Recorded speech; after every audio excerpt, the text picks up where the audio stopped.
What's going on, everybody? My name is Mike Brown, aka ReviewKingMB, and continuing my tribute to Wes Craven, I am here to review and talk about Shocker, which is a 1989 horror film that was, of course, written and directed by Wes Craven. Start to notice how many of his movies that he directed and also wrote himself. The plot of this movie is we meet this kid Jonathan who, it's weird, one day or night he has this dream, and this dream he sees this serial killer named Horace Pinker. He sees him kill his mother and his foster sister and family. And he wakes up and he's like, what the hell? That was weird. Until he gets a phone call from his father saying that it happened.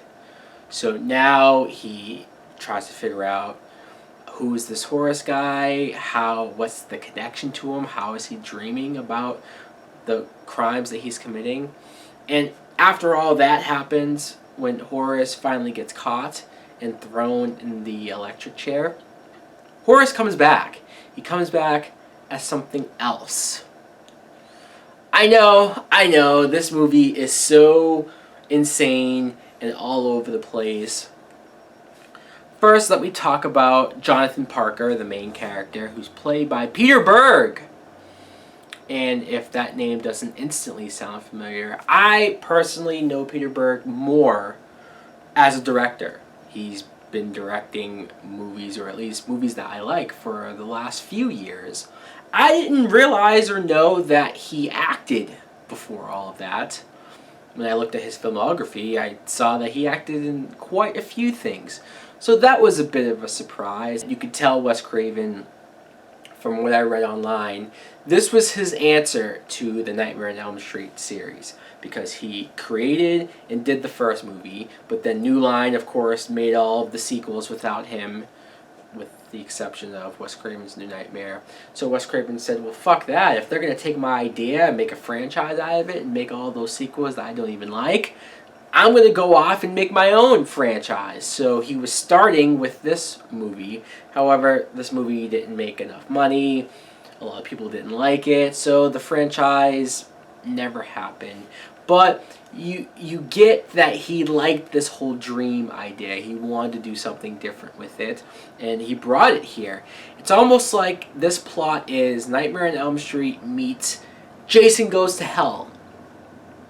And maybe that's not a great comparison, because Jason Goes to Hell at least came after this film. But even so, since I know that movie so much more, I couldn't help but think of it like that, because Horace Pinky is played by Mitch Pileggi, and I've seen this actor before. He plays a villain very, very well. Even in this film, he's just so evil and heartless, a fucked up serial killer. Just the way how he goes after everybody that Jonathan loves, including his girlfriend, which that death I felt very bad for.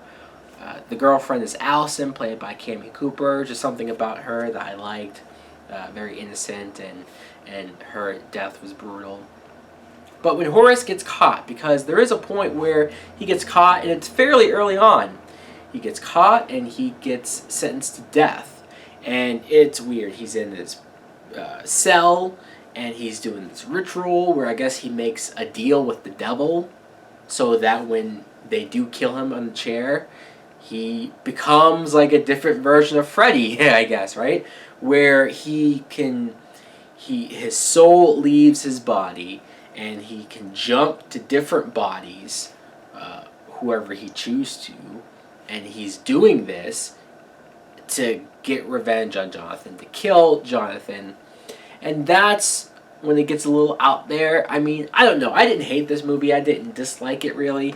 I just thought it was very weird. Now, something that I've said before about Wes Craven films, and I'll say it again, even if I don't love every single one of them, I can still sit here and say, wow, there's things about it that I like. There's ideas in this that I like. I think he's one of the most original people in horror ever. The fact that, you know, say what you want to say, I wouldn't mind a remake. In fact, remakes, I think, should be done to movies that maybe had a cool premise, a cool ideas, cool setup, but maybe in execution it wasn't the greatest, or if it's dated, bring that up to date and make it even more kick-ass film, a better film. Of course, nowadays, no, they want to take the safe route and remake things that were already good because of name recognition and guaranteed money. I want to talk about some of the random cast of actors showing up here. Ted Raimi, Sam Raimi's brother, was in this movie. Heather Langenkamp was one of the victims of Horace Pinker. Jessica Craven was Craven's daughter. Jonathan Craven was Craven's son, played one of the joggers that gets possessed by the killer, so that was interesting. Hell, they really go all out when it comes to this Horace possessing people. This one scene where he's possessing a cop and he's chasing after Jonathan through the park in broad daylight, shooting at him. People are running all over the place. I'm like, this is fucking nuts. This is insane. You never see a horror movie do something like this so out there in the open. And there's a part where Horace possesses a little girl, like a little blonde-haired 10-year-old girl, trying to kill him. And then the end of this movie just gets kind of ridiculous. And, you know, you could say that, well, Wes Craven, fuck it, he just went for it. He went for broke, and he said, I don't care anymore, I'm just going to go for it. But I was sitting there thinking that this is kind of stupid. The scene where Jonathan and the killer are in the TV sets, and they're chasing them, and they're on, like, every different station, and all these, like, old movies, they just show up in it. It's just, it got really comical and very silly. And that didn't match how dark and brutal and violent and just vicious the first majority of the movie was. So what can you do? I will say that I like the soundtrack. Not just the score, but the music, the 80s music, clearly 80s music, that's all over this film. Clearly I didn't love it, but I didn't hate it either. There's things about this film that's interesting. I respect that he tried to do something like this, tried to go off and make his own franchise to say F you to Nightmare on Elm Street.